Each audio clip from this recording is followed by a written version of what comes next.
So, so I wanted to talk about I basically wanted to talk about the disadvantages that you have on a controller when you play on COD Mobile. I feel like a lot of people think that, I mean, especially when I make videos, I get a lot of comments of people saying that it's easy to play on controller and they don't understand that there's disadvantages while playing on a controller because it's a mobile game. So obviously if it's a mobile game, the mobile players should have the advantage. I've never disagreed with that. I definitely think that's fair. But so some of the disadvantages you have on a controller is basically your prone button.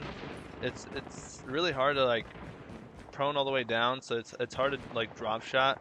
For example, if somebody's coming here, it takes like a good second for me to like actually prone all the way down.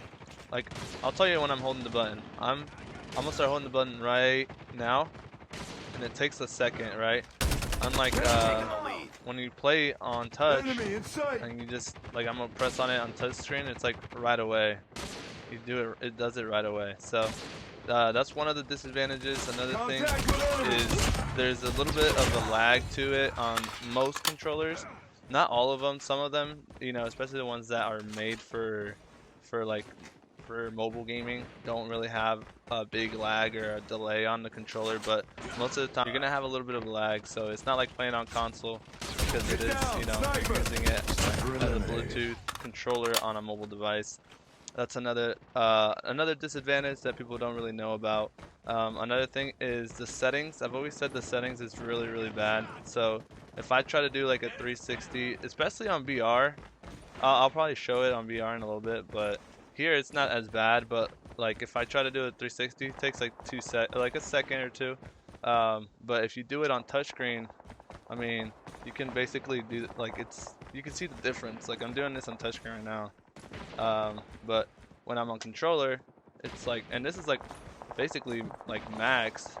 Enemy contact. And it's really slow. So I feel like that's another big disadvantage, especially on VR. The VR one is just ridiculous. So I feel like people don't understand the disadvantages of playing on a controller.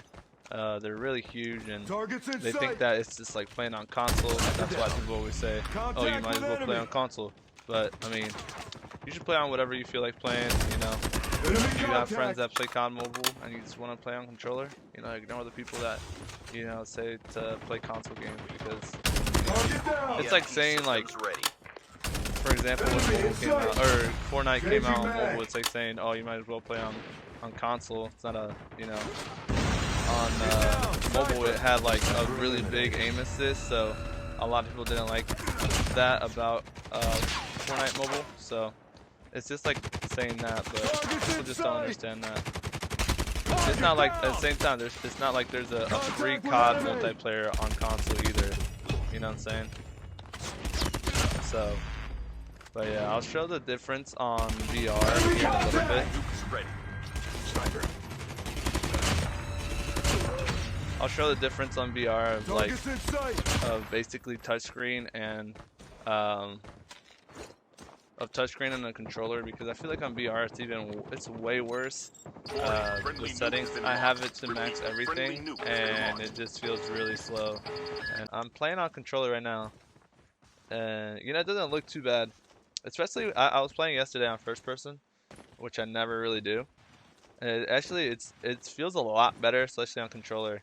When you're playing in first person, so that's pretty good. But when you compare it to touchscreen, it's like you see that? Like that's ridiculous how slow that is. I do not like that at all. So it basically, like that's as fast as it goes, right? I couldn't even do a 360 there, but let's do it on touchscreen if I have time. Welcome to warfare. Oh, the match is about to start. I'm doing it on touchscreen right now. Almost a 720. Ready. You see the difference? It's a big difference.